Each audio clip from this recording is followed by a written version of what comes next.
The afternoon sun painted the horizon in gold as Ethan Blackwell stepped onto the sand of the private beach at his resort in Miami Beach. At 35 years old, the owner of one of the largest construction companies in the country, he maintained a strict exercise routine, including an hour of daily ocean swimming.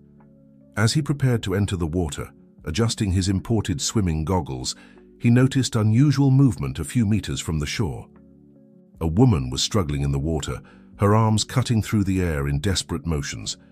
Her cries for help echoed across the nearly deserted beach, except for a few resort staff who seemed paralyzed by the situation. Without hesitation, Ethan dove into the warm waters of the Atlantic, swimming with strong strokes toward the woman in distress. As he approached, he realized she was young, probably no older than 25. Her dark hair clung to her face as she continued to fight against the water. Ethan reached her, wrapping one arm around her waist while using the other to swim back to shore. "Stay calm. I've got you," he said, feeling her body tremble against his. The woman clung to him tightly, almost hindering his movements, but Ethan was experienced enough to maintain control of the situation. When they finally reached the sand, a small crowd had already gathered. The resort staff rushed over with towels and water, surrounding them with worried expressions. Ethan helped the woman sit down, observing her more closely for the first time. She was beautiful. Her honey-colored eyes shone intensely, and even with her wet hair and smudged makeup, there was something magnetic about her presence. "What's your name?" he asked, still catching his breath. "Olivia," she replied, her voice still shaky. "Olivia Harrison. I don't know how to thank you." Ethan smiled, running a hand through his wet hair. "No need to thank me. What matters is that you're safe. Are you a guest at the resort?" Olivia looked away for a moment, seeming uncomfortable. "Actually, no, I was just walking along the beach. I know it's a private area, I'm sorry." Something in her tone caught Ethan's attention. Years of dealing with negotiations had made him particularly sensitive to nuances in people's speech. There was something unsaid there, something that didn't quite fit.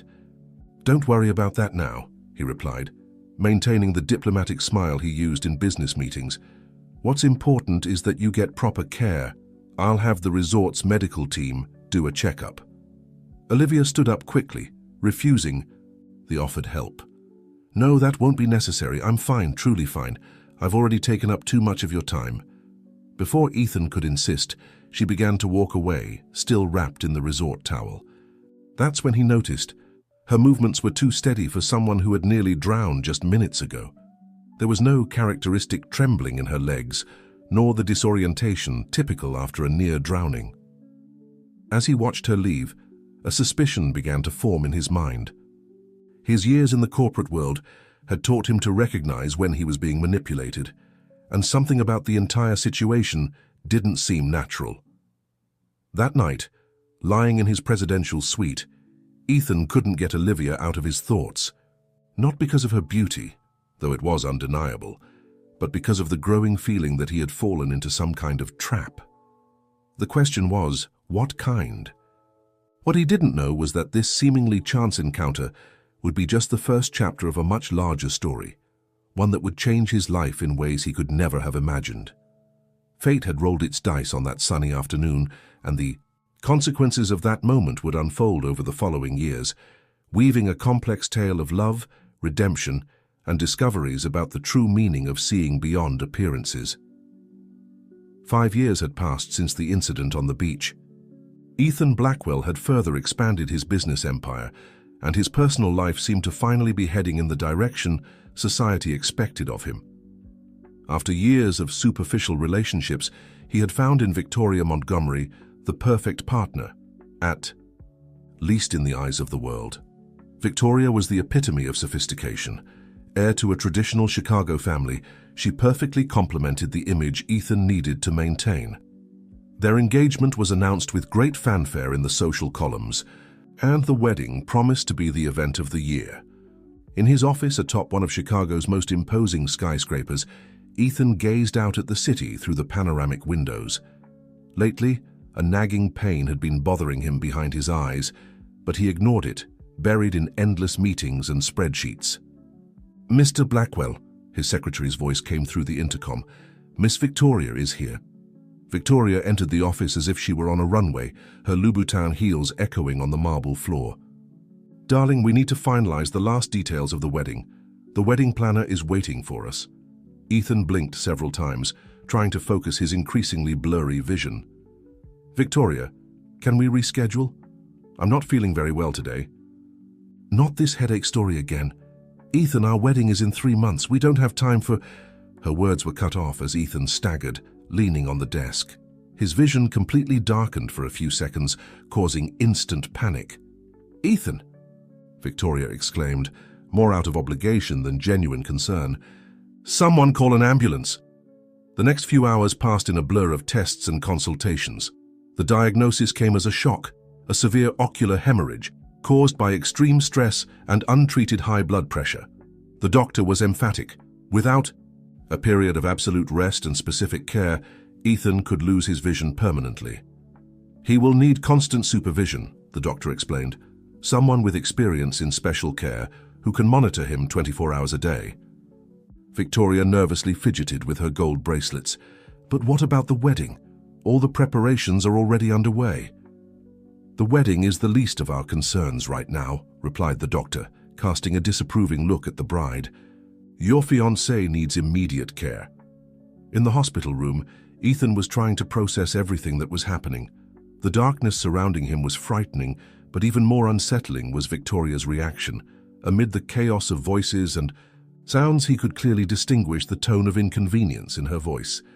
We need to hire someone immediately, Victoria declared, her tone businesslike. I'll ask my secretary to conduct some interviews. I can't put my social obligations on hold to play nurse. Ethan felt a tightness in his chest. Was this how his fiancée saw the situation? As an inconvenience to her social schedule? I'll handle the selection myself, he said firmly. I may not be able to see, but I can still hear and judge people. But darling, you're not in any condition. Victoria, he interrupted, his voice carrying an authority he rarely used with her. This is not up for discussion. It's my life, my health. The silence that followed was tense. Ethan could imagine Victoria's displeased expression, the one she always wore when things didn't go exactly as she had planned. What neither of them knew was that fate was about to throw another twist their way. The person who would end up caring for Ethan was already closer than they imagined, carrying with her secrets and regrets that would forever change the course of their story. Meanwhile, in a small apartment on the other side of the city, Olivia Harrison was staring at a job posting on her computer. After years of study and dedication, she had graduated as a nurse, specializing in special care. Her fingers hovered over the keyboard as she read the job description, seeking private nurse for businessmen with temporary visual impairment. Her heart raced as she recognized the name of the hiring company. After 5 years, fate was offering her a chance at redemption. But would she have the courage to face her past and the consequences of her old choices? Olivia adjusted the collar of her white blouse for the 3rd time as she waited in the reception area of Blackwell Enterprises. Her resume, carefully crafted, over the past 5 years, rested on her lap. Every certificate, every specialization had been chosen with a purpose that went far beyond mere professional advancement. Ms. Harrison, the secretary called. Mr. Blackwell will see you now. Walking down the mirrored hallway, Olivia tried to control her breathing. The office had been adapted to Ethan's temporary condition. The curtains were drawn, creating a soft lighting that wouldn't strain his sensitive eyes. Ethan was seated in his armchair, his eyes shielded by dark glasses. Even without being able to see her, his posture exuded the same authority as it had years ago. Beside him, Victoria was flipping through some documents with a bored expression. Please have a seat, Ethan indicated, surprising Olivia with his spatial precision. Tell me about your experience. Olivia swallowed hard, modulating her voice, to sound slightly different from her natural tone. Years of guilt and regret had taught her to reinvent herself. I graduated in nursing 3 years ago, specializing in special care and rehabilitation, she began. I've worked with various recovering patients, including cases of temporary visual impairment. Victoria interrupted, without looking up from the papers. "Your references are impressive, but why did you leave your last job?" "My patient fully recovered," Olivia replied simply. "That's always the goal of our work, to become unnecessary." Something in her response made Ethan tilt his head slightly, as if trying to grasp something beyond her words. "Your voice, there's something familiar about it." Olivia's heart raced. "It must be because I have a Rio accent. You spent a lot of time in Rio, didn't you?" "Yes, that might be it," Ethan replied, though his tone suggested he wasn't entirely convinced. Victoria closed the folder with a sharp motion. "Well, I think we've seen enough. We'll contact you if you're hired." Ethan interrupted. "Can you start tomorrow?" "Ethan," Victoria protested, "we can't make a decision like this without checking all the references." "I may not be able to see, Victoria, but my intuition about people is still perfectly functional," he replied firmly. "Something tells me Mrs. Harrison is the right person." Olivia felt the weight of irony in his words. If he knew who she really was, he would never say that. Remorse, her constant companion over the years, tightened her chest. "I can start tomorrow," she confirmed, her voice slightly trembling. After settling the practical details, Olivia left the office feeling both victorious and defeated. Alone in the elevator, she allowed herself a moment of vulnerability. 5 years earlier, she had been just a desperate young woman, manipulated by people who promised a better life. The plan was simple: fake a drowning, attract the attention of the millionaire, and then use his gratitude to get money. But something had gone wrong, not with the plan, but with herself. The moment Ethan saved her, the genuine concern in his eyes, the way he didn't hesitate to risk his own life, all of it haunted her in the years that followed. It was this guilt that drove her to change her life, to study nursing, to truly want to make a difference in people's lives. In her modest apartment that night, Olivia organized her uniforms while reflecting on the path that had brought her there. The people who had manipulated her had long since disappeared, but the marks of their actions remained. "This time will be different," she murmured to herself, touching the crucifix she wore around her neck, a gift from her late grandmother, the only person who truly believed in her ability to change. "This time, I'm really going to help someone." What Olivia didn't know was that her quest for redemption was about to become much more complicated. The heart has its own rules, and even the best intentions can turn into even greater dilemmas when love decides to step into the picture. The first day of work began before sunrise. Olivia arrived at Ethan's penthouse at 6 in the morning, as agreed. The housekeeper, Mrs. Margaret, a stern-looking woman, greeted her with an evaluative gaze. "Mr. Blackwell is very demanding," the housekeeper warned, guiding Olivia through the luxurious apartment. The last nurse didn't even last 3 days. His fiancée, Mrs. Victoria, dismissed her because the girl was being too informal with the boss. Olivia absorbed the information in silence, noticing how every room in the apartment reflected more of the social status than the personality of its owner. Everything was impeccable but cold, like a page from a decor magazine. "His room is this way," Mrs. Margaret indicated. "He wakes up at 7. He likes his coffee served on the balcony, even now that he can't see the view. He has a strict medication routine that—" "I'm already awake," Ethan's voice came from the room, interrupting the instructions. "And I can hear you perfectly talking about me."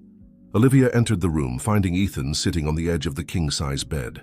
Even without being able to see, he maintained an elegant posture, wearing a navy blue silk robe.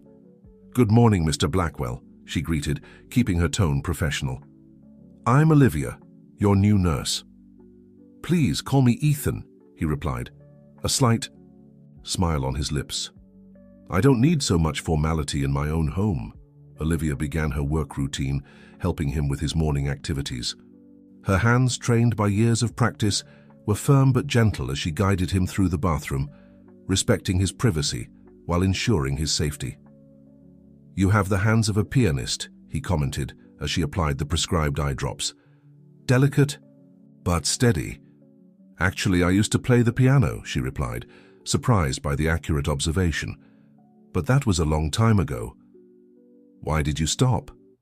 The question caught Olivia off guard.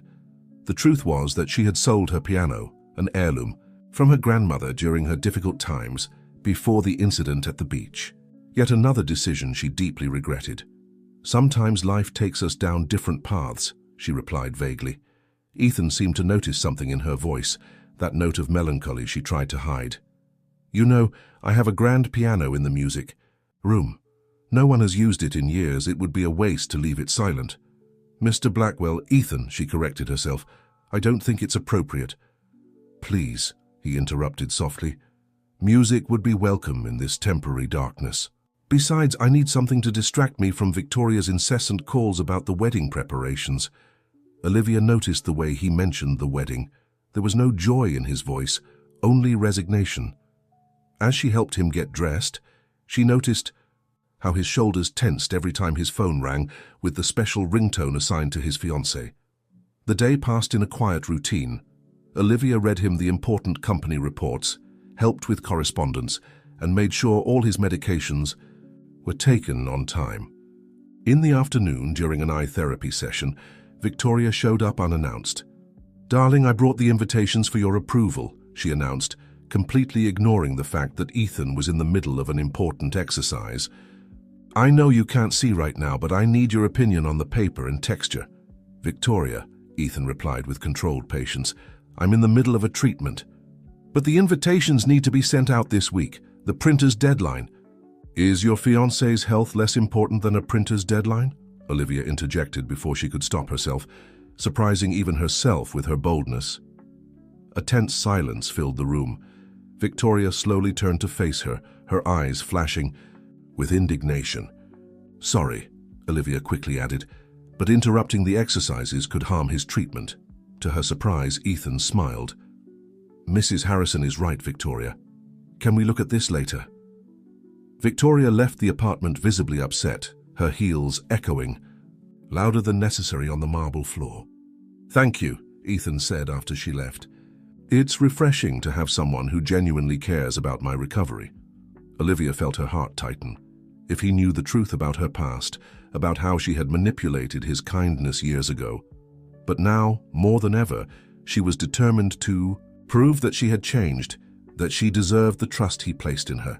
What she didn't know was that her actions that day had planted a seed, not just of redemption, but of something much deeper and more complex that was beginning to bloom in the shadows of that luxurious penthouse. Weeks passed, and a comfortable routine settled into Ethan's penthouse. Olivia, increasingly at ease in her role, not only tended to his medical needs, but also became a constant and comforting presence in his daily life. One afternoon, while Ethan rested after a particularly intense eye therapy session, Olivia found herself alone in the music room. Her fingers brushed the keys of the grand piano, a majestic Steinway & Sons that seemed to beg to be played. Hesitant, she sat on the bench. It had been years since she last played, but memories of her grandmother, patient and loving, teaching her the first notes, flooded her mind. Almost without realizing it, she began to play a soft melody, Clair de Lune by Debussy. The notes flowed from her fingers as if they had never stopped playing. Olivia lost herself in the music, letting the emotions she had repressed for so long find expression through those ivory keys. "Don't stop," Ethan's voice sounded from the doorway, startling her. "Please continue." Olivia, caught off guard, hesitated for a moment, but resumed the melody. Ethan slowly approached, guided by the sound until he found a nearby armchair. "You play beautifully," he commented when the music came to an end. "Why did you say you didn't play anymore?" Olivia felt the weight of guilt in her chest. "It's complicated. There was a time in my life when I had to let go of many things. The piano was one of them." Ethan tilted his head, as if trying to decipher something beyond her words. "You know, since I temporarily lost my sight, I realized how much we rely on that sense. Sometimes listening is far more revealing." "What do you mean?" Olivia asked, a slight tremor in her voice. "Your music, it carries a deep sadness, a regret. I can feel there's much more to your story than you're telling." The silence that followed was heavy, laden with unspoken truths. Olivia struggled internally, torn between the desire to confess everything and the fear of losing the trust she had earned. "We all have secrets, things we're not proud of," Ethan continued, his voice gentle. "But what truly matters is who we choose to be today, right?" Silent tears streamed down Olivia's face. "Sometimes, the past haunts us, no matter how hard. We try to leave it behind." Ethan reached out, searching for her hand. Olivia hesitated for a moment before accepting it. His touch was gentle, comforting. "Whatever it is that torments you, Olivia, know that your actions speak louder than any past mistakes. You've been much more than a nurse to me. You've been a friend, a light in this temporary darkness." In that moment, something shifted between them. A deeper connection beyond words or sight began to form. Olivia felt her heart race, a mix of gratitude, relief, and something more, something she hadn't allowed herself to feel in a long time. The moment was interrupted by the sound of the elevator arriving on the floor. Victoria entered the room, her presence breaking the intimate atmosphere that had formed. "Ethan, darling, I brought the decorators to discuss the final details for the—" "Oh, I didn't know you were busy." She stopped, noticing Ethan and Olivia's hands still clasped together. Olivia quickly stood up, resuming her professional demeanor. "We were just finishing some motor coordination exercises," she explained, her voice betraying a slight tremor. Victoria shot a suspicious glance, but soon turned her attention back to Ethan. "Love, we really need to finalize these decisions. The wedding is approaching and—" Ethan let out an almost imperceptible sigh. "Of course, Victoria. Can you give me just a few minutes? I need to finish my session with Olivia." As Victoria left the room, visibly annoyed, Ethan turned to where he knew Olivia was. "Thank you for the music. It was revealing." Olivia watched as he walked away, guided by Victoria. Her heart was in turmoil. The connection she had felt moments before was undeniable, but the circumstances, Ethan's engagement, her own shadowy past, made everything infinitely complicated. That night, in her small apartment, Olivia found herself playing the keys of an imaginary piano, reliving the moment. She knew she was venturing into dangerous territory, but for the first time in years, she felt she had found a purpose greater than mere redemption. The days that followed were a whirlwind of emotions for Olivia. Every moment spent with Ethan seemed charged with meaning. Every accidental touch sent shivers down her skin. She struggled to maintain her professional composure, but it was becoming increasingly difficult to ignore the feelings growing in her chest. Ethan, for his part, found himself increasingly intrigued by his nurse. Even without being able to see her, he felt her presence almost palpably. Her voice had become his beacon in the darkness, guiding him not only through the rooms of his apartment, but also through an emotional labyrinth he barely understood. One morning, as Olivia helped him with his rehabilitation exercises, Ethan decided to address the subject that had been puzzling him for weeks. "Olivia," he began, his voice soft, "there's something about you that intrigues me. Sometimes I feel like we've known each other for much longer." Olivia's heart raced. Had he finally connected the dots? "What do you mean?" she asked, trying to keep her voice steady. "I can't explain it," Ethan continued. "It's like there's a familiarity, something beyond this recent time we've spent together, especially when you speak or when you play the piano." Olivia swallowed hard, feeling the weight of the guilt and the secret she carried. "Maybe it's just because we've spent so much time together these past few months," she suggested, trying to deflect the topic. Ethan smiled, but it was a thoughtful smile. "Maybe, but you know, since I temporarily lost my sight, I've started to rely more on my other senses, and something tells me there's more to your story than you're letting on." Before Olivia could respond, the sound of the elevator announced Victoria's arrival. She entered the apartment like a whirlwind, carrying folders and fabric samples. "Ethan, darling, I finally got a meeting with the chef to decide on the wedding menu. We need to go now." Ethan sighed, an expression of weariness crossing his face. "Victoria, you know I can't just go out like this. My doctor recommended—" "Nonsense," Victoria interrupted. "So you can't stay cooped up here forever.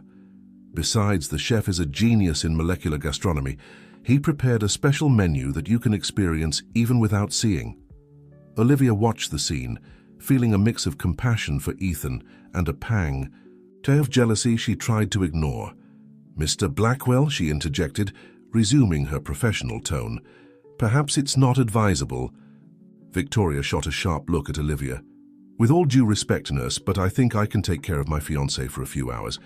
After all, I'll soon be his wife." The silence that followed was tense. Ethan seemed uncomfortable, torn between his sense of duty and the desire to please his fiancée. "All right," he finally conceded, "but only for a few hours. Olivia, could you accompany us, just as a precaution?" Victoria couldn't hide her irritation at the suggestion, but didn't dare to object. Olivia, on the other hand, felt a mix of relief and apprehension. Accompanying them meant prolonging her torment, but also ensuring Ethan's well-being. The tasting at the renowned restaurant was a surreal experience. The chef, excited by the challenge of impressing a temporarily blind customer, created dishes that were true symphonies of flavors and textures. Ethan seemed genuinely impressed, but Olivia noticed how he often turned his face toward her, as if seeking her silent presence. Victoria, on the other hand, was more concerned with networking with the other restaurant patrons than with her fiancé's experience. Several times, Olivia had to discreetly intervene to help Ethan with the utensils or to describe some element of the dish he couldn't identify. Midway through the meal, an unexpected incident occurred. Ethan, while trying to reach his water glass, accidentally knocked over a wine glass. The scarlet liquid spread across the white tablecloth, creating a stain that seemed to grow with each passing second. Victoria let out a muffled cry of embarrassment, more concerned with the stares of the other patrons than with her fiancé's discomfort. Olivia instinctively rushed to help Ethan. "It's all right," she whispered, gently wiping his hands with a napkin. "Accidents happen." At that moment, with Olivia's hands on his, Ethan felt a wave of emotions he couldn't explain. The gentleness of her touch, the understanding in her voice. It all contrasted drastically with Victoria's reaction. "Thank you," he murmured, his voice laden with a gratitude that went beyond that simple gesture. Olivia felt her heart race. The moment between them seemed suspended in time, charged with unspoken possibilities. Victoria, recovering from the initial shock, intervened. "I think that's enough for today. Let's go home, darling." On the way back, the silence in the car was heavy.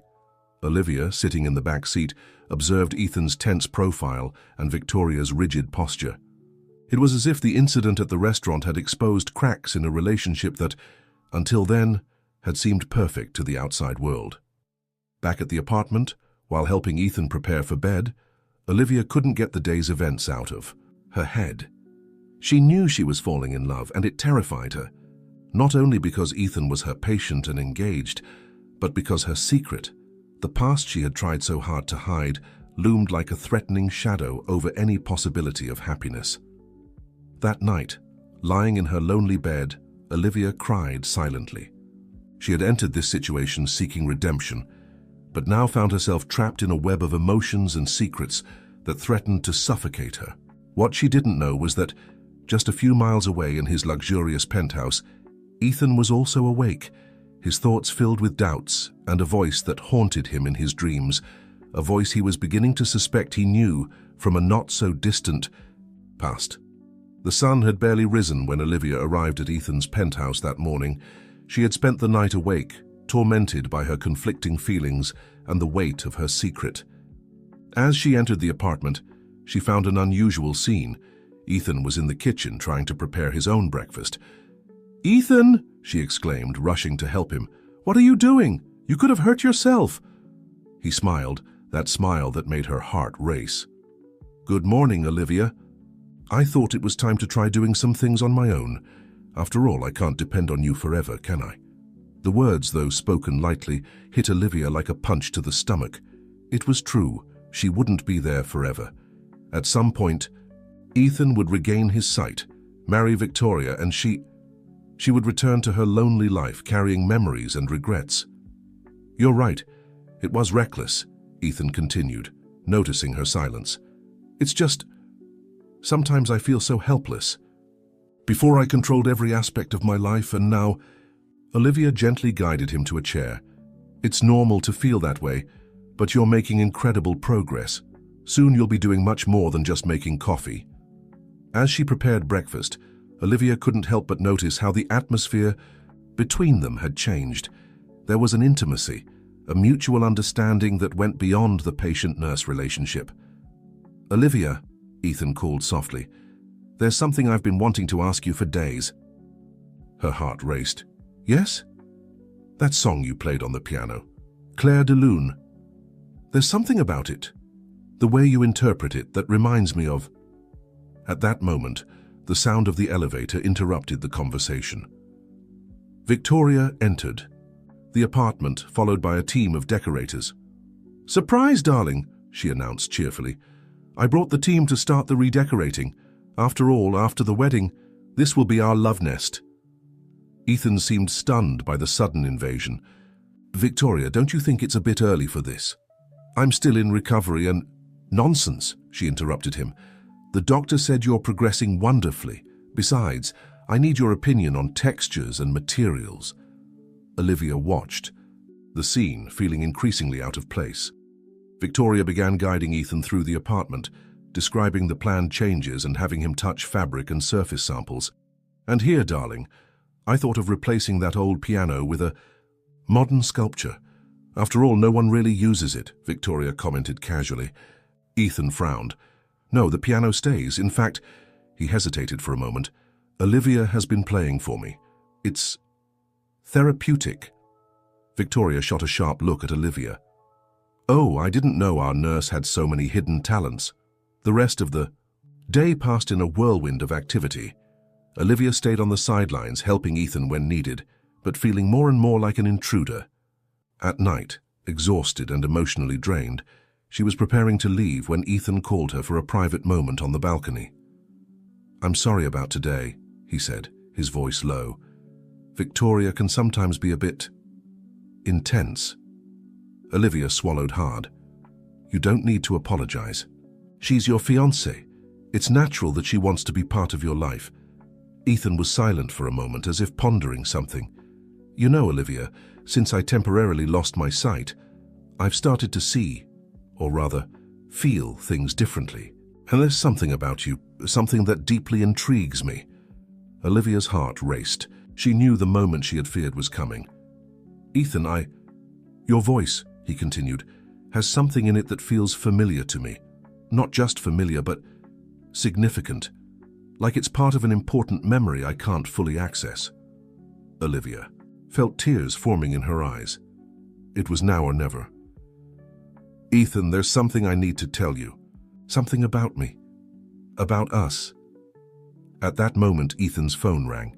It was Victoria, asking where he was. The moment of revelation dissipated like smoke in the wind. "I need to go," Olivia said quickly, her voice trembling. "Tomorrow. We'll talk tomorrow." As the elevator descended, taking her away from the penthouse, Olivia felt as though she was leaving a part of herself behind. She knew she could no longer postpone the truth. But how could she tell Ethan that she was the woman he had saved years ago? How could she explain that what had been an act of heroism for him had been the beginning of a journey of redemption for her? In her apartment, Olivia spent hours in front of the mirror, rehearsing the words she would say to Ethan the next day. She knew that by revealing the truth, she could lose everything, her job, his trust, and any chance of a future together. But the weight of the secret had become unbearable. Meanwhile, in the penthouse, Ethan remained on the balcony, lost in thought. Olivia's unspoken words echoed in his mind, mingling with fragments of memories and sensations. He knew something important was about to be revealed, something that could change everything. And for the first time in a long while, Ethan Blackwell felt afraid of what tomorrow might bring. The morning arrived with an almost palpable intensity. Olivia stepped into the elevator to Ethan's penthouse with her heart racing, mentally rehearsing, for the 1,000th time, the words she would say. Today would be the day. There was no more delaying the truth. As she entered the apartment, Olivia was met by an unusual silence. Usually, by this time, Ethan would already be in the living room, waiting for his breakfast and the day's newspapers. "Ethan," she called, her voice echoing through the empty space. "I'm here," came the response from the balcony. Olivia found him sitting in a lounge chair, his face turned toward the horizon he could not see. There was something different in his posture, a tension that was almost palpable. "Good morning," she said softly. "Is everything okay?" Ethan turned his face toward her, and even through the sunglasses, Olivia could feel the intensity of his gaze. "Olivia," he began, his voice heavy with emotion, "I spent the whole night thinking about you, about us, about everything." Her heart raced. "Ethan, Please," he gently interrupted. "Let me speak first. Since you arrived here, something has changed. Not just in my routine, but in me. Your voice, your touch, your presence, all of it awakened something in me that I didn't know existed, or perhaps something I had forgotten." Olivia felt tears forming in her eyes. She wanted to speak, to confess everything, but the words seemed stuck in her throat. Ethan continued, "Last night after you left, I had a dream so vivid it felt more like a memory. I was on the beach, the sun was setting, and there was a woman. She was drowning. I saved her, but when I looked into her eyes..." He paused as if searching for the right words. "They were your eyes, Olivia. I'm sure of it now, it was you." The silence that followed was deafening. Olivia felt as if the ground had disappeared beneath her feet. All the words she had rehearsed, all the scenarios she had imagined, nothing had prepared her for this moment. "Ethan," she finally managed to say, her voice trembling, "there's something I need to tell you, something I should have said a long time ago." With a heavy heart, Olivia began to tell her story about how, years ago, desperate and manipulated by the wrong people, she had faked drowning to attract the attention of a millionaire. About how Ethan's heroic act had saved her, not just from the water, but from a life of lies and manipulation. About how, driven by guilt and a desire for redemption, she had completely changed her life, studied nursing, all so she could one day repay what he had done for her. "I never imagined it would be you," she concluded, tears streaming freely down her face. "When I saw the job posting, I thought it was fate giving me a chance to redeem myself. But then I got to know you for real, and everything changed." Ethan remained silent for a long time, his expression unreadable behind his sunglasses. When he finally spoke, his voice was low and controlled. "Why didn't you tell me before?" "I was afraid," Olivia admitted. "Afraid of losing your trust. Afraid that you'd only see me as that desperate girl from years ago. And then I was afraid of losing this, the connection we've built." Ethan slowly stood up, walking over to the balcony railing. "You know what's ironic?" he said, a sad smile on his lips. "That day at the beach, it was the day I started questioning everything in my life, the way I lived, the people around me. Everything felt so empty. And now, years later, it's you who's making me question everything again." Olivia took a hesitant step toward him. "Ethan, At that moment, the sound of the elevator announced someone's arrival. Victoria stepped onto the balcony, her expression shifting from joy to confusion as she took in the scene before her. "What's going on here?" she asked, looking from Ethan to Olivia. Ethan turned slowly. "Victoria, we need to talk, all of us." What followed was an intense and emotionally charged conversation. Ethan, with a calmness that surprised everyone, including himself, explained the situation. He talked about the incident at the beach years ago, about how Olivia had re-entered his life, and about the revelations of that morning. Victoria oscillated between disbelief and fury. "You're telling me that this imposter has been manipulating you all this time, and you're defending her?" "No, Victoria," Ethan replied, firmly. "I'm saying that for the first time in a long time I'm seeing things clearly, and not just because of Olivia, but because of all this." He gestured, indicating his current condition. "Losing my sight temporarily made me see what really matters." The hours that followed were a whirlwind of emotions and confrontations. Victoria, outraged, left the apartment swearing that Ethan would regret it. Olivia, on the other hand, offered to leave, feeling that her presence would only complicate things further. But Ethan surprised her, gently holding her hand. "Stay," he pleaded, We have a lot to talk about, a lot to understand. About the past, about the present, and maybe about the future. That night, as the city below pulsed with its nightlife, Ethan and Olivia remained on the balcony talking. They spoke about regrets, about second chances, about the strange ways fate sometimes works. And though the future was uncertain, with many challenges ahead, both felt for the first time in a long time a sense of peace. A sense that, no matter how difficult the road ahead might be, they would no longer be alone. The sun was beginning to rise when Olivia finally prepared to leave. At the elevator door, Ethan called out to her one last time.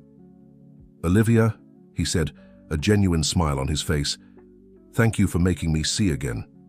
Not with my eyes, but with my heart."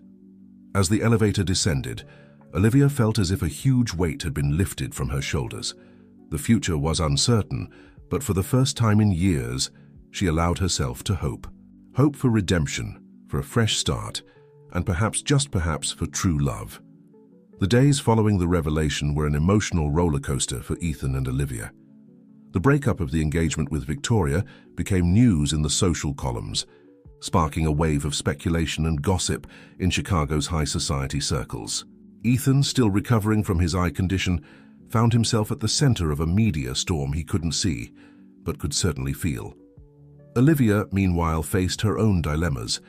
Her position as Ethan's nurse had become complicated.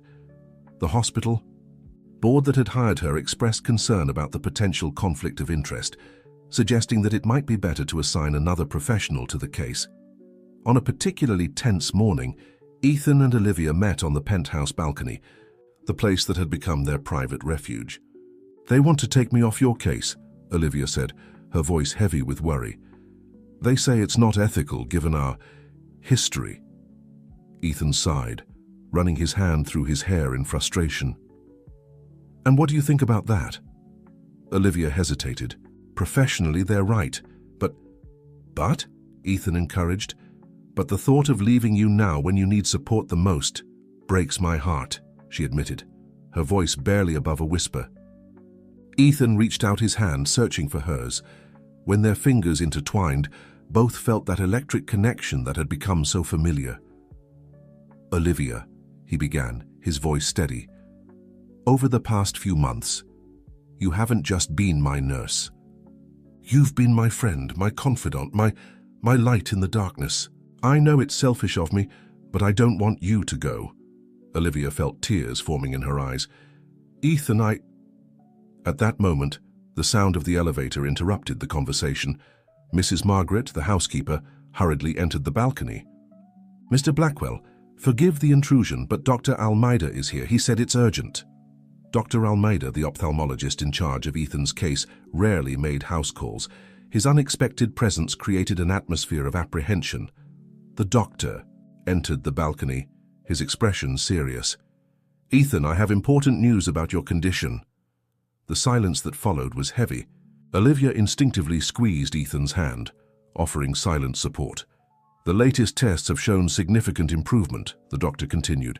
"I believe we can start the process of removing the bandages and visual rehabilitation sooner than expected." The news, which should have been cause for celebration, was met with a complex mix of emotions. Ethan, of course, was relieved and hopeful, but there was also an underlying fear. What if, upon regaining his sight, something changed between him and Olivia? Olivia, in turn, felt a wave of anxiety. Part of her was genuinely happy for Ethan's recovery, but another part feared the moment he would see her again. Would the image he had built of her in his mind match reality? That's wonderful," Ethan finally replied, his voice betraying a slight tremor. "When can we start?" "We can begin the gradual process as early as tomorrow," Dr. Almeida answered. "But remember, it will be a slow process. Your eyes will need to readjust to light gradually." After the doctor left, Ethan and Olivia remained silent for a long time. It was Ethan who finally broke the silence. "Olivia," he said softly, "there's something I need to tell you before everything changes." Olivia felt her heart race. "What is it?" "These past months, this experience of seeing the world through other senses, it has changed me." "And You were a fundamental part of this transformation." He paused as if searching for the right words. "I fell in love with you, not for your appearance, which I cannot see, but for your essence, for your heart, for your soul." Olivia felt the tears streaming freely down her face. "Ethan, You don't have to say anything right now," he gently interrupted. "I know there's a lot to consider, many obstacles to overcome, but I want you to know that no matter what happens when I regain my sight, my feelings for you are real and deep." Olivia couldn't hold back the sob that escaped her lips. Gently, she brought Ethan's hand to her face, allowing him to feel her tears. "I love you too, Ethan," she confessed, "and I'm so afraid that I won't be what you expect when you can see me again." Ethan smiled, that smile that made Olivia's heart melt. "Olivia, I already see you. I see you with a clarity I've never experienced before. The rest? It's just details." That night, as the city slept below, Ethan and Olivia remained on the balcony, talking, laughing, sometimes crying. They spoke of fears and hopes, of the past that had brought them together, and the uncertain future that awaited them. The day dawned with a palpable sense of anticipation in Ethan's penthouse. It was the day the process of removing the bandages would begin, marking the start of his journey back to sight. Olivia arrived early, her heart torn between joy for Ethan's recovery and anxiety about what it would mean for them. Dr. Montgomery arrived promptly at 9 a.m., accompanied by a small medical team. The procedure would be gradual, he explained, to avoid overwhelming Ethan's sensitive eyes. "We'll start by removing just a small portion of the bandage," the doctor instructed. "Ethan, it's crucial that you tell us exactly what you're feeling, no matter how minor the sensation." Olivia held Ethan's hand, offering silent support as the doctor began carefully removing a small section of the bandage. "I'm seeing something," Ethan whispered, his voice trembling with emotion. "It's very blurry, but there's light." Olivia felt her heart race. It was the first step of a long journey, but it already meant so much. Dr. Montgomery continued the process slowly, taking frequent breaks to allow Ethan's eyes to adjust. With each new fragment of vision Ethan regained, the emotion in the key room grew. "I can see outlines," Ethan said at one point, his voice choked. "Shapes, Doctor. I think I can see the outline of your coat." Olivia watched, both amazed and apprehensive. Part of her wanted to position herself in Ethan's line of sight, eager to be the first thing he would see clearly. Another part of her feared that moment, worried that reality might not match the image he had built in his mind. The process took hours, with rest periods between sessions. By the end of the day, a small portion of the bandage had been removed, allowing Ethan to have a limited and blurry view of the world around him. When the medical team finally left, giving strict instructions about care and the schedule for the coming days, Ethan and Olivia found themselves alone in the room. "How are you feeling?" Olivia asked softly, sitting beside him on the couch. Ethan turned his face toward her, his eyes still partially covered, trying to focus. "It's surreal," he replied, "like emerging from a very long dream. Everything is still so blurry, but, Olivia, I can see light, colors." Tears of joy streamed down both their faces. Olivia reached out, gently touching Ethan's face. "I'm so happy for you," she whispered. Ethan covered her hand with his. "Olivia, I still can't see you clearly, but you know what's funny? So I know exactly what you look like, because I see you with my heart." The emotion of the moment was interrupted by the sound of Ethan's phone. It was his mother, Mrs. Eleanor, who had been informed about the start of the treatment. "Son, how are you? I'm catching the first flight to Chicago." Mrs. Eleanor's excited voice came through the speaker. Ethan smiled, but Olivia noticed a slight tension in his shoulders. Ethan's family, especially his mother, still didn't know about his breakup with Victoria or the development of his relationship with Olivia. After hanging up the phone, Ethan let out a long sigh. "I guess we have another challenge ahead," he said, a tired smile on his lips. Olivia nodded, feeling the weight of the situation.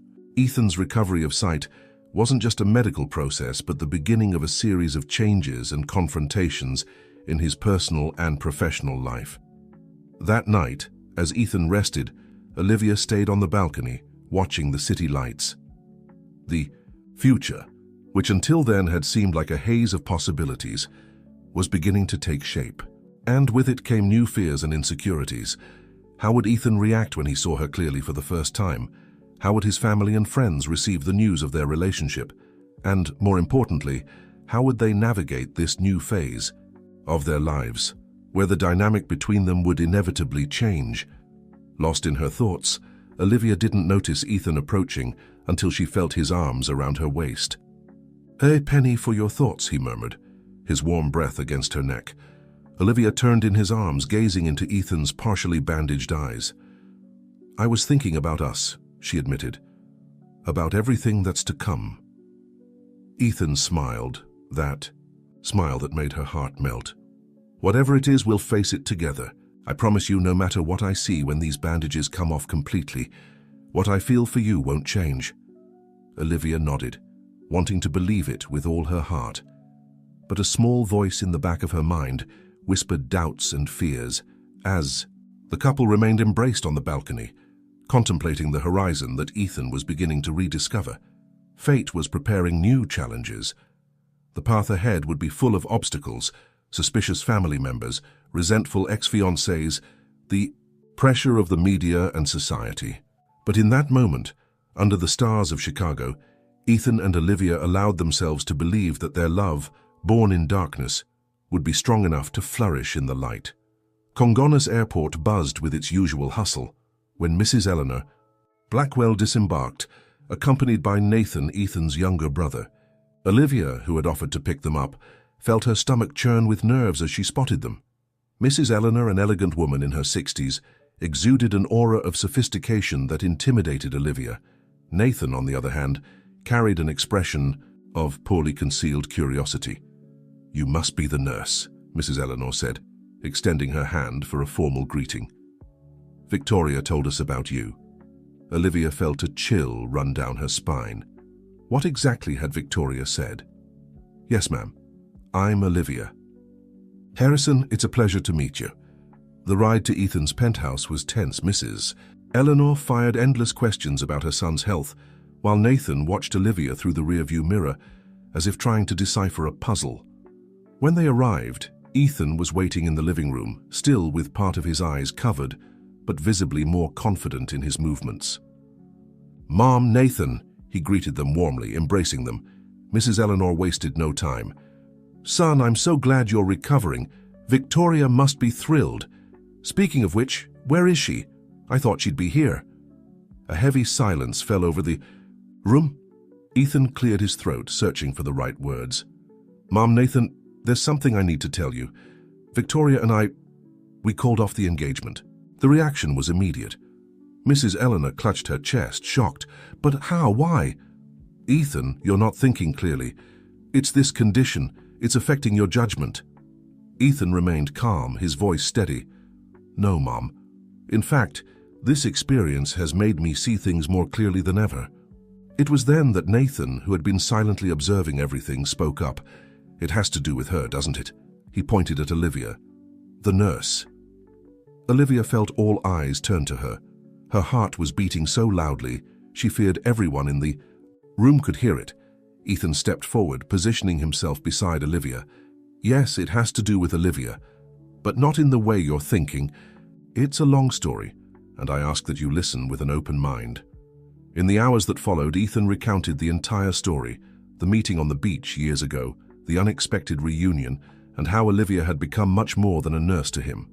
Mrs. Eleanor alternated between expressions of shock and disapproval. "Ethan, this is madness. This girl obviously took advantage of your vulnerable condition, and you, miss." She turned to Olivia. "How could you deceive my son like this?" Olivia, who had remained silent until then, finally spoke. "Mrs. Blackwell, I understand your distrust. I truly made mistakes in the past, mistakes I deeply regret. But I've spent the last few years trying to redeem myself, becoming a better person. What I feel for your son is genuine and pure." Surprisingly, Nathan was the first to show understanding. "Mum," he interjected, "I think we should give them a chance. Look at Ethan. Have you ever seen him so alive before?" Mrs. Eleanor seemed torn between her distrust and her desire to see her son happy. This is a lot to process. I need some time. She retreated to the guest room, leaving a tense silence in the living room.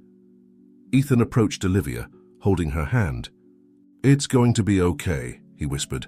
"They'll understand eventually." That night, as the Blackwell family tried to process the day's revelations, Ethan's phone rang. It was his lawyer. "Ethan," the lawyer's voice sounded concerned, "we have a problem.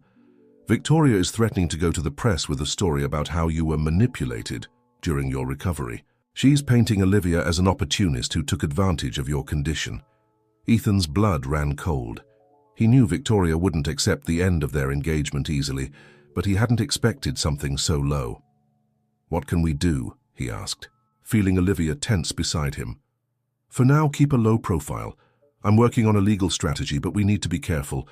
Any public statement right now could complicate things." After hanging up, Ethan hugged Olivia, who was trembling slightly. "Everything will be okay," he promised, though his own voice betrayed a note of worry. Olivia nodded against his chest, but her heart was heavy. She knew the battle was just beginning. Ethan's recovery of his vision, which should have been a moment of joy, was turning into a minefield of emotional and social challenges. Meanwhile, across town, Victoria was meeting with her lawyers and PR advisors. Her normally serene face was twisted into a mask of anger and determination. "I want everyone to know the truth," she declared. Ethan Blackwell, the great businessman, blinded not just physically but emotionally. And as for that nurse, she practically spat the word, "I'll make sure she never works in this city again." The stage was set for a battle that would transcend the personal and spill into the public sphere. Ethan and Olivia, united by a love born in the shadows, would now have to face the relentless spotlight of society and the media. The morning dawned with a heavy atmosphere in Ethan's penthouse. The couple had barely slept, tormented by the possible repercussions of Victoria's threats. When Ethan turned on the television, his fears were confirmed. "Scandal in Chicago's high society," announced the host of the morning gossip show. Businessman Ethan Blackwell, still recovering from an eye condition, breaks off his engagement with socialite Victoria Montgomery. Sources claim an opportunistic nurse is behind the split. Olivia felt her stomach churn. Seeing her life exposed in such a distorted way was painful and terrifying. "Turn it off," Ethan requested, his voice tense. He could only see shadows on the screen, but the sensationalist tone was unmistakable. At that moment, Ethan's phone rang. It was Alexander, his best friend and business partner. "Ethan, what's going on? I'm being bombarded with calls. The board is in panic. The shareholders are questioning your ability to lead. We need an official statement urgently." Ethan sighed deeply. "Alexander, give me a few hours. I need to talk to my family and Olivia before anything else." He had just hung up when another call came in. It was Dr. Almeida, visibly concerned. "Ethan, I saw the news. All this stress could jeopardize your recovery. I suggest we postpone the next stage of treatment until things calm down." Ethan's frustration was palpable. What was supposed to be a time of healing and discovery was turning into a media nightmare. Mrs. Eleanor entered the room, her face a mask of worry and disapproval. "Son, this is a disaster.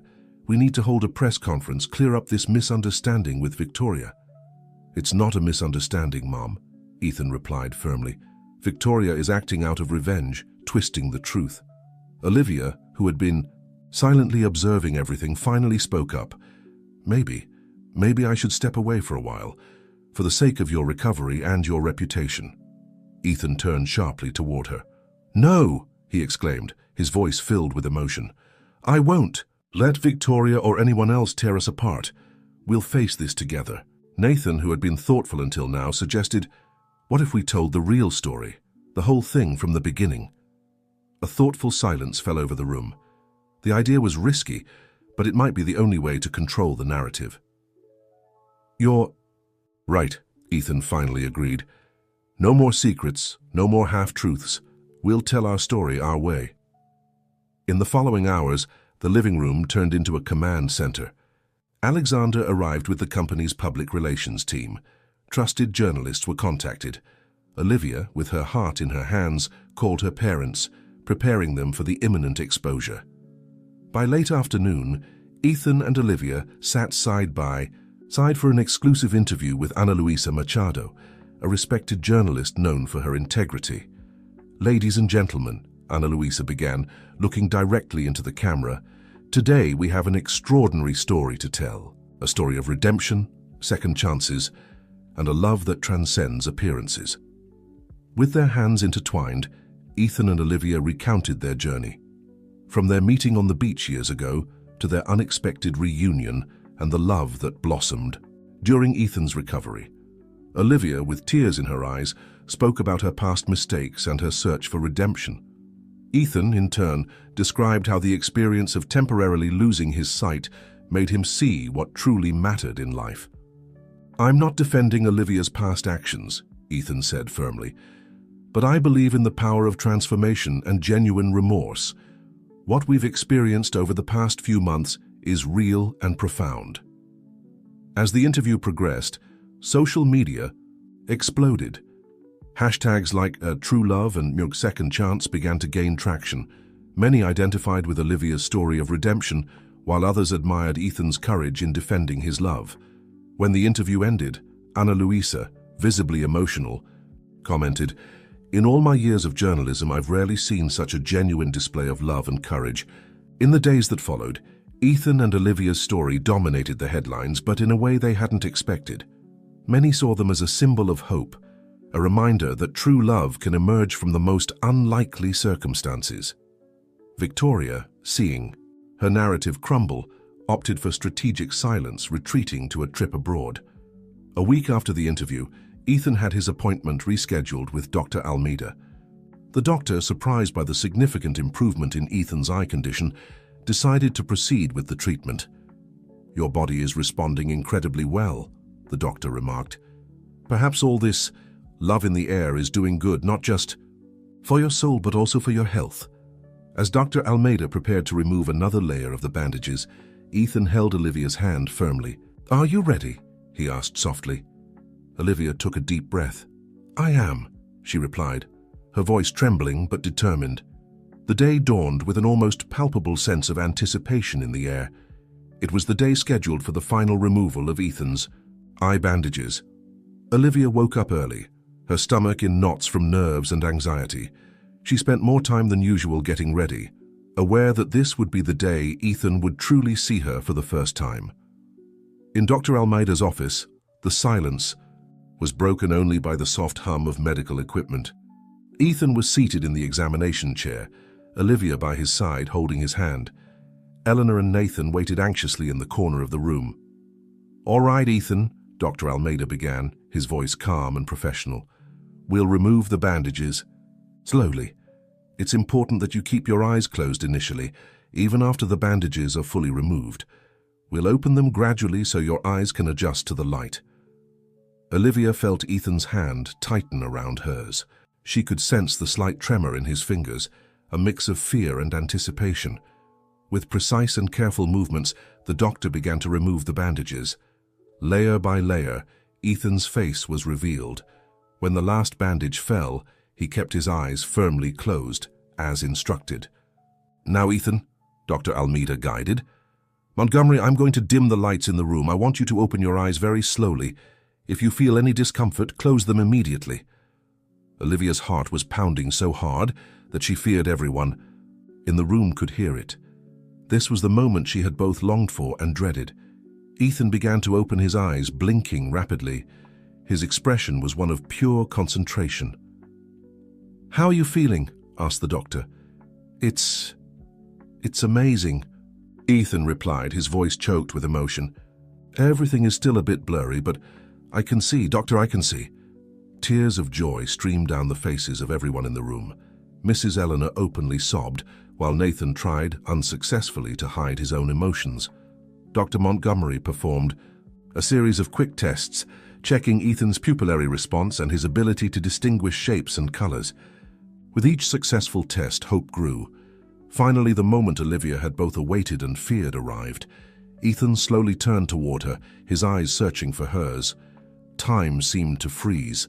For a moment that felt like an eternity, Ethan simply looked at Olivia, his eyes tracing every detail of her face. Olivia felt her heart stop, fearful of what he might be thinking.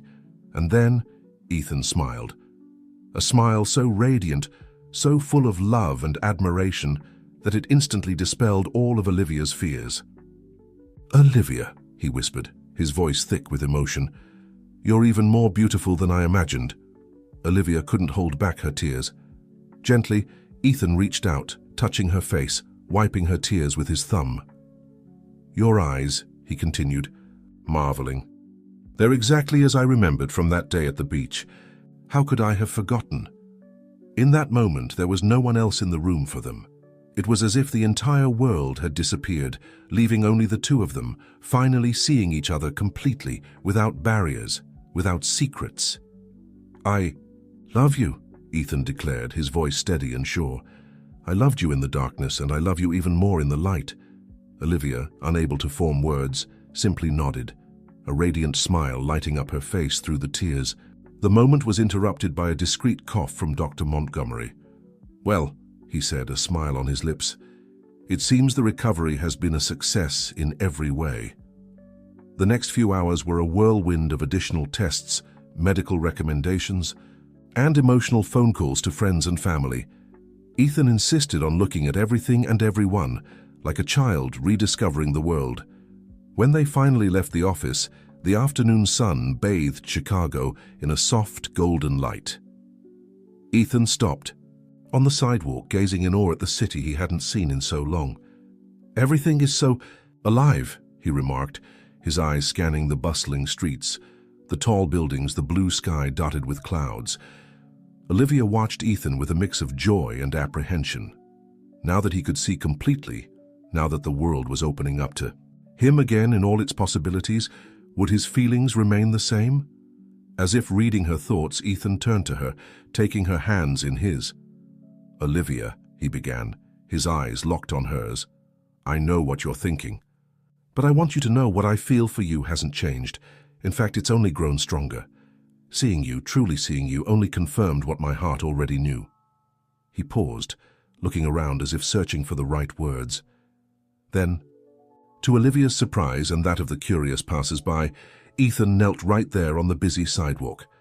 "Olivia Harrison," he said, his voice trembling slightly with emotion, "you taught me to see with my heart.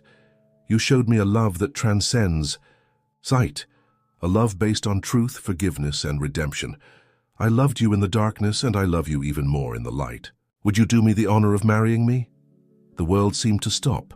The sounds of the city faded away. All Olivia could hear was the rapid beating of her own heart. With tears in her eyes and a radiant smile, she replied, "Yes, Ethan. 1,000 times yes." As Ethan stood and wrapped her in his arms, the small crowd that had gathered around them applauded and whistled. In that moment, under the Chicago sun, with the hum of the city in the background, Ethan and Olivia sealed their love with a passionate kiss. The weeks following Ethan's proposal were a whirlwind of emotions and events. The news of the engagement spread quickly, sparking a new wave of media interest in the couple who had already captured the public's attention. Olivia, who had always preferred a discreet life, found herself in the spotlight.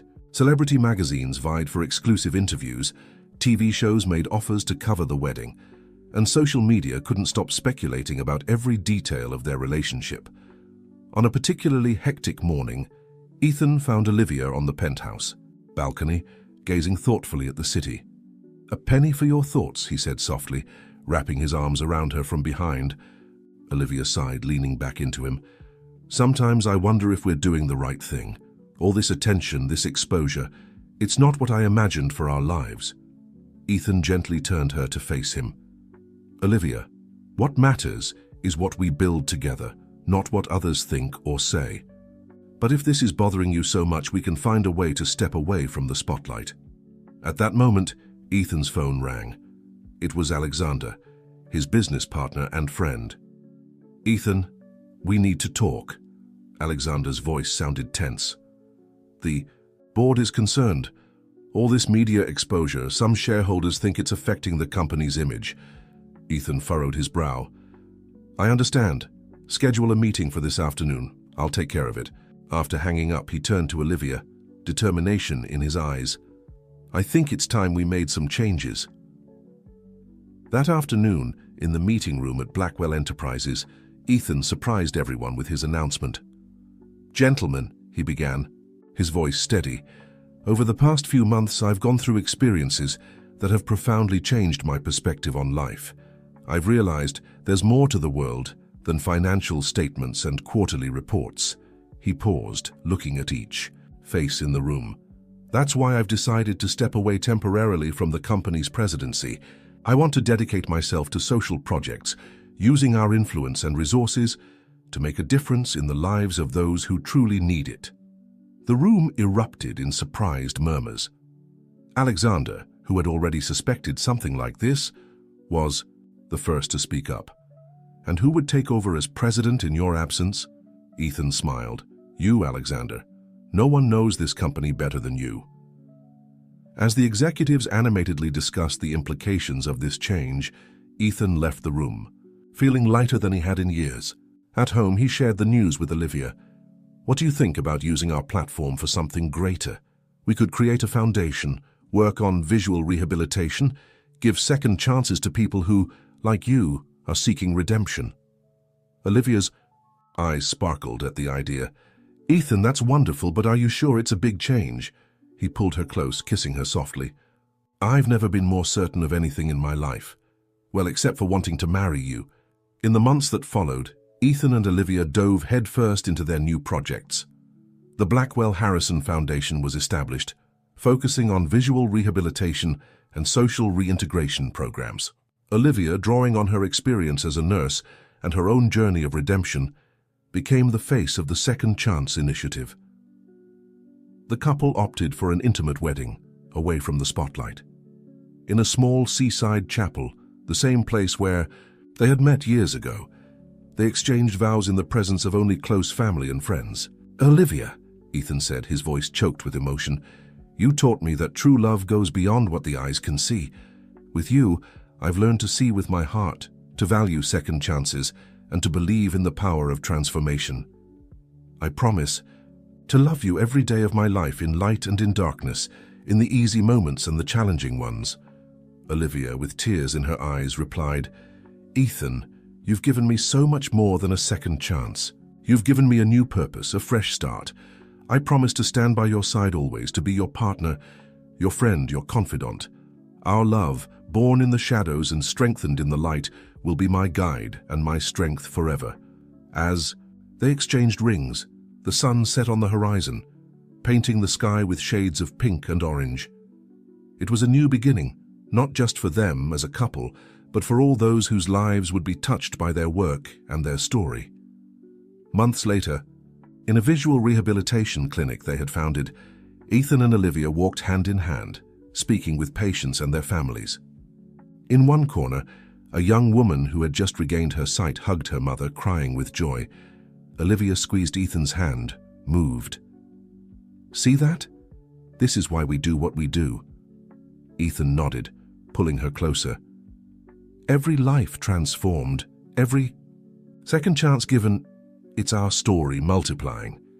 As they watched the scene, both reflected on the journey that had brought them there, a journey of mistakes and redemption, of darkness and light, of love that transcends appearances. And there, in that moment, surrounded by lives they were helping to transform, Ethan and Olivia knew they had found their true purpose. Together, they had not only rewritten their own stories, but were helping others do the same.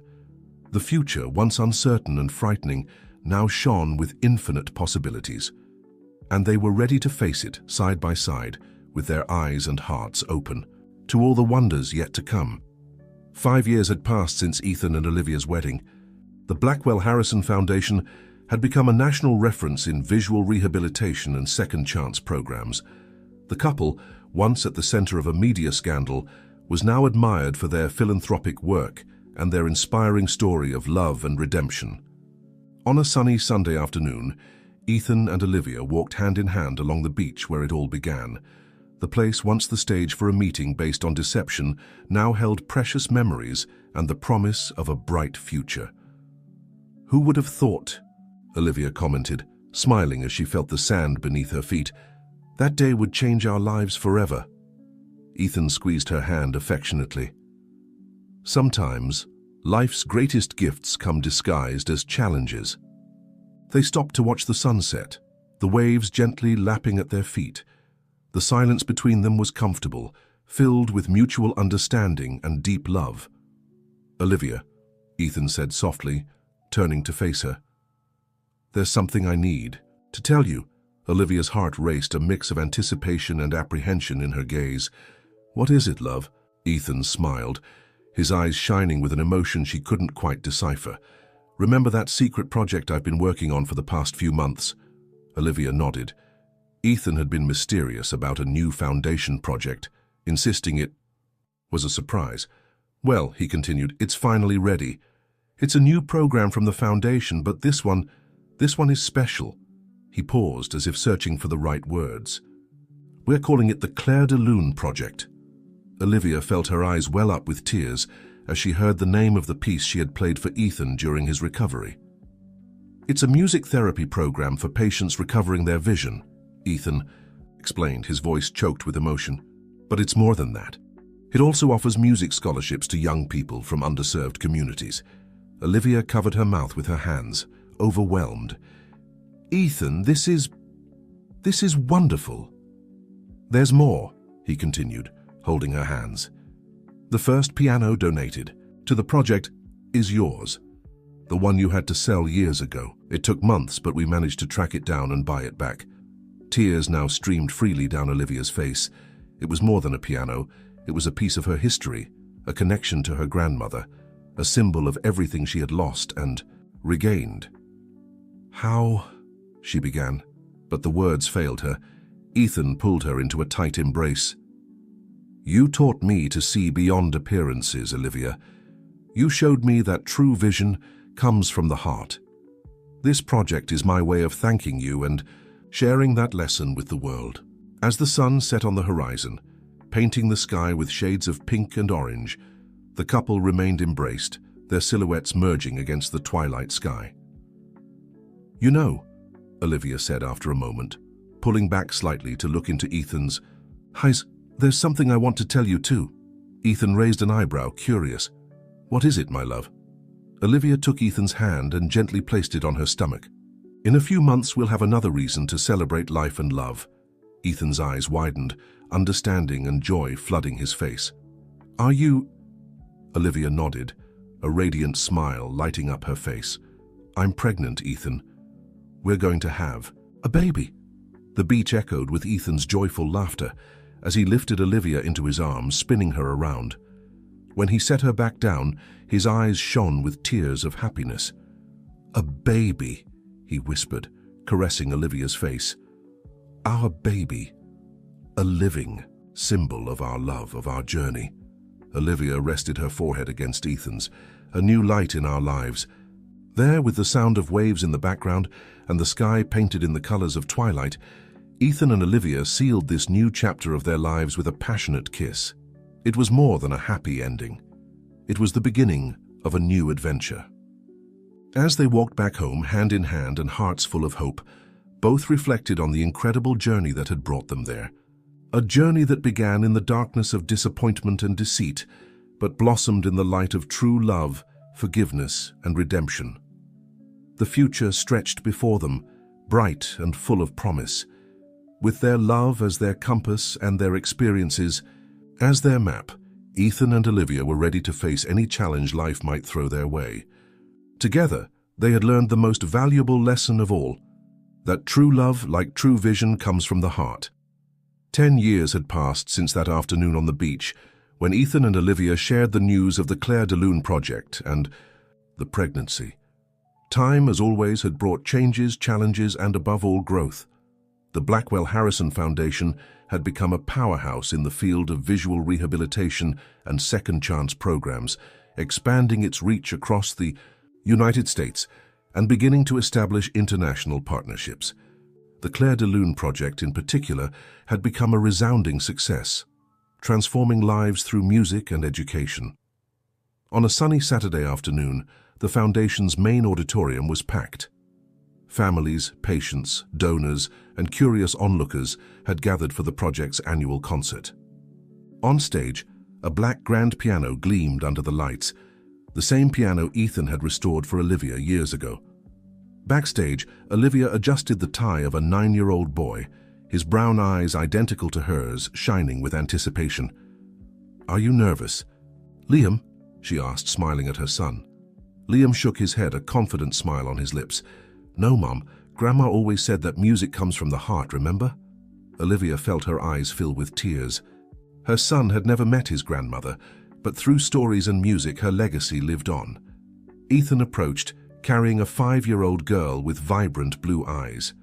"Look who came to wish her brother good luck." "Good luck, Lee," little Sophia said, stretching her arms toward her brother. Liam hugged his sister, laughing. "Thank you, Soph. I promise to play your favorite song." As the family made their way to the stage, a murmur of anticipation swept through the audience. Ethan, still as charming as ever, even with a few grey strands at his temples, stepped up to the microphone. "Good afternoon, everyone," he began, his voice filled with emotion. 15 years ago, I was lost in darkness, not just physically, but emotionally. It was through love, music, and the ability to see beyond appearances that I found my way back to the light." He paused, looking affectionately at Olivia and the children. The Claire de Lune project was born from that journey. Today we have the pleasure of presenting not only the talents we've cultivated over the years, but also a very special talent for us. Liam sat at the piano, his small hands gently resting on the keys. With a nod to his parents, he began to play. The notes of Claire de Lune filled the auditorium, played with a surprising sensitivity for someone so young. Olivia, holding Sophia in her arms, rested her head on Ethan's shoulder. Silent tears streamed down both their faces as they watched their son play the piece that had been so significant in their lives. In the audience, familiar faces stood out. Eleanor, now a doting grandmother, smiled proudly. Nathan, who had become a vital partner in the foundation, applauded enthusiastically. Even Victoria was present, time having softened old grievances, allowing for a friendly reconciliation. When the music came to an end, the auditorium erupted in applause. Liam stood up, giving a shy bow. Ethan and Olivia stepped onto the stage, embracing their son, forming a perfect picture of love and unity.